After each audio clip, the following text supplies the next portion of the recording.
Moi, j'ai obtenu la certification en 2008, donc je suis un vieux de la vieille. Hein. Je suis les deux premiers établissements qui ont obtenu l'écolabel en Anjou. Hein. Donc en fait, la certification, ça consiste en quoi? Essentiellement, c'est la réduction de l'impact pour mes deux établissements sur l'environnement. Et en maîtrisant surtout l'eau, hein, la gestion de l'eau, de l'énergie, l'amélioration aussi des déchets dans mes établissements, l'achat de marchandises plus respectueuses sur l'environnement, et aussi l'essentiel qui est la formation du personnel et l'engagement de certains fournisseurs dans notre démarche. Et je rajouterai aussi autre chose, c'est l'information et la compréhension par le client de la démarche, ce qui est essentiel. Donc on peut reprendre sur les différents points des exemples, par exemple la maîtrise de l'eau, on a mis des réducteurs d'eau dans toutes les chambres, avec un suivi régulier en fait de la quantité d'eau qui coule sur chaque point d'eau dans l'établissement,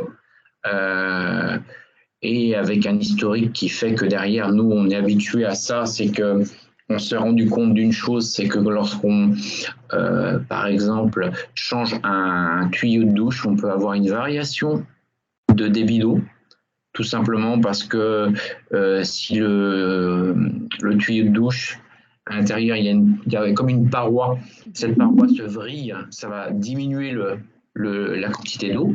Hein. En vieillissant, les tuyaux de douche fonctionnent mal. Il y a aussi les douchettes.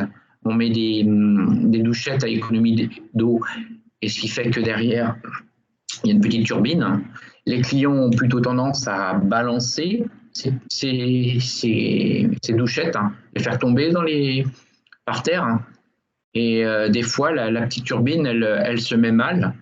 Et en fait, elle ne tourne plus du tout. Donc, en fait, elle ne joue plus son rôle. Donc ça, c'est ce qui est venu au fur et à mesure et qui nous a permis de faire des contrôles réguliers pour s'assurer qu'on avait toujours le débit normé par l'écolabel. Au niveau de l'énergie, on a passé des contrats parce comme on est en centre-ville, on ne peut pas mettre des panneaux solaires, on ne peut pas mettre des éoliennes. Donc on a passé des contrats énergie verte avec EDF, de façon à avoir 100% de notre énergie en énergie verte. Et puis on a fait une maîtrise de l'énergie à travers les ampoules, à travers les détections dans les couloirs. Enfin, il y a plein de petites choses comme ça qu'on a mis en place. Hein. L'amélioration des déchets, c'est qu'on compte, mais quand je dis compter, c'est on pèse tout ce qui sort de l'établissement, de telle façon à valoriser au maximum en fait les sacs jaunes et à minorer au maximum les sacs noirs qui sont voués à l'enfouissement. Hein. Donc ça, on joue là-dessus. Puis aussi le tri des déchets à travers aussi l'incitation de la clientèle en mettant des poubelles de tri directement dans les chambres. L'achat des marchandises plus respectueuses de l'environnement, c'est ce qui a été le plus difficile en 2008 parce que personne n'y était. Au niveau des fournisseurs, on n'avait pas de fournisseurs, c'était compliqué.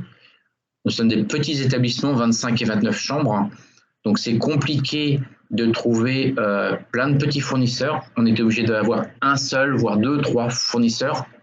Je prends par exemple pour le petit déjeuner, parce que plus on multiplie les fournisseurs pour trouver une confiture, pour trouver des céréales, pour trouver des œufs, etc. Plus on multiplie aussi les frais, parce qu'en fait on multiplie les frais de transport, et c'est très compliqué de trouver un fournisseur qui englobe tout et qui nous permettent de limiter au maximum les frais de transport. Donc, comme on a 2 établissements qui sont presque l'un à côté de l'autre, des fois, ça nous arrive de faire une livraison une semaine dans un établissement des 2 commandes, et puis moi, je les ramène d'un hôtel à l'autre à pied. Donc, formation du personnel et engagement des fournisseurs, c'est toujours la même chose. Hein. Formation du personnel, on a fait des fiches pour les salariés. Donc, voilà, tout ça vous permet de voir en quoi ça consiste la certification dans un établissement Ecolabel.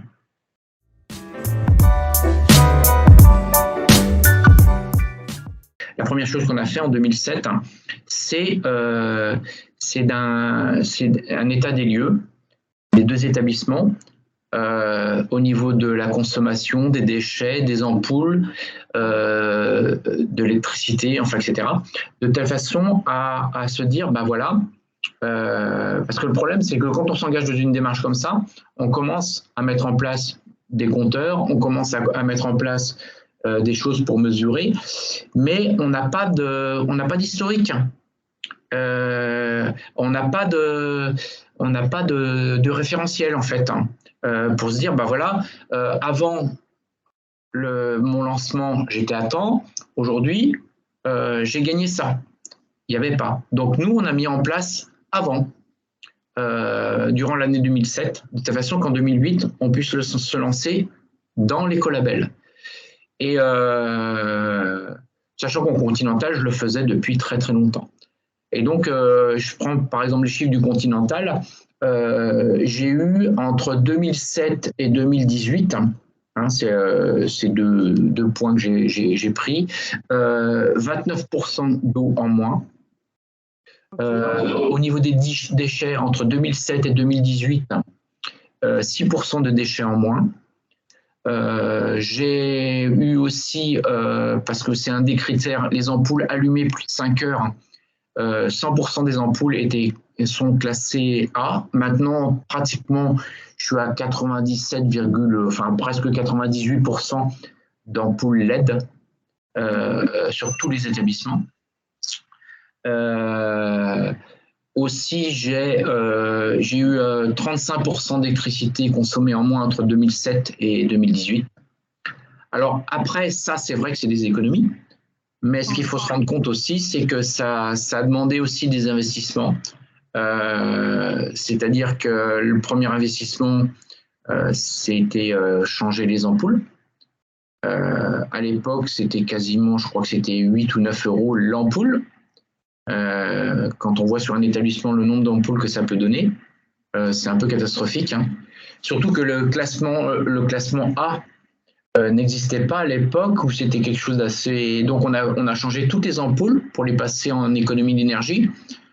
Et puis après, on nous a dit au niveau du référentiel, non, bah non, c'est pas bon. Donc il a fallu qu'on rechange encore toutes les ampoules. Donc ça coûte énormément cher. Avant que ce soit rentabilisé, ça met du temps. Au niveau de la consommation d'eau, c'est pareil. Au niveau de tout ce qui est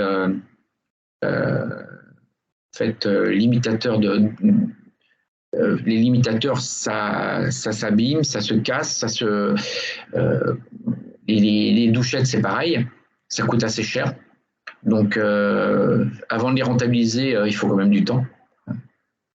Mais bon, on a fait des petites économies, on va dire. On a fait tout ce qu'on nous demande aujourd'hui. Je vois bien avec les différentes lois qui vont passer ou qui sont passées, on les a déjà faites. Nous, il y a un paquet d'années. Hein.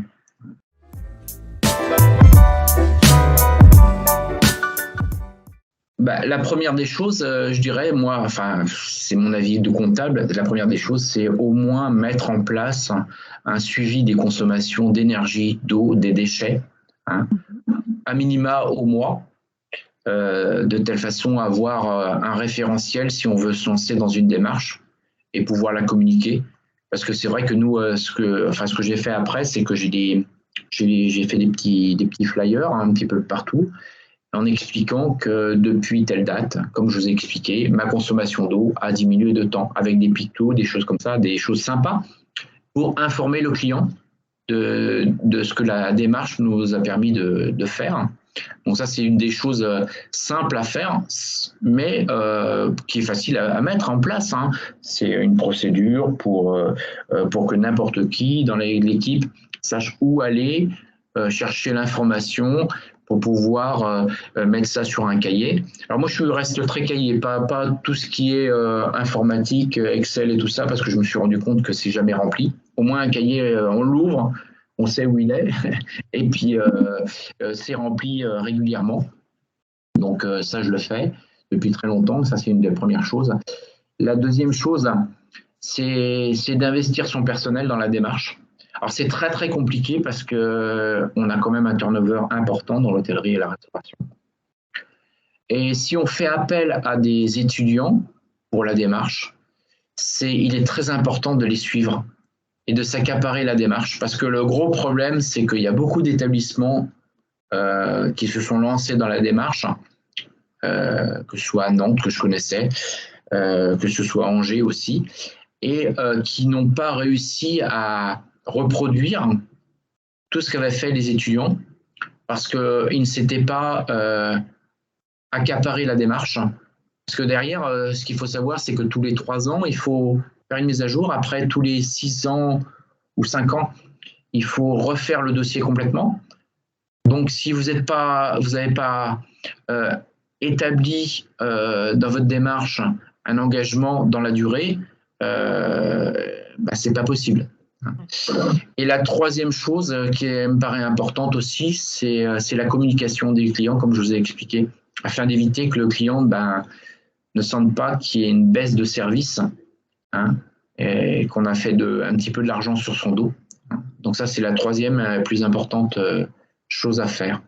Après, l'engagement, il n'a pas besoin d'être écolabel. Aujourd'hui, il y a beaucoup de choses qu'on met en place. Et après, on peut très bien lire le document, lire le référentiel, s'en inspirer. Mais par contre, le problème, c'est qu'on risque de rentrer un peu dans ce qu'on appelle le greenwashing, c'est-à-dire faire de la publicité pour mettre en place une démarche qui n'est pas une démarche et qui n'est pas suivie. Parce que le gros problème de mettre en place une démarche et puis se dire éco-responsable au lieu d'être éco-label, c'est que derrière, on fasse de la communication et que ce ne soit pas suivi et pas relancé régulièrement. Et c'est un peu ce qui fait peur, c'est ce qui s'appelle du greenwashing en fait. Hein.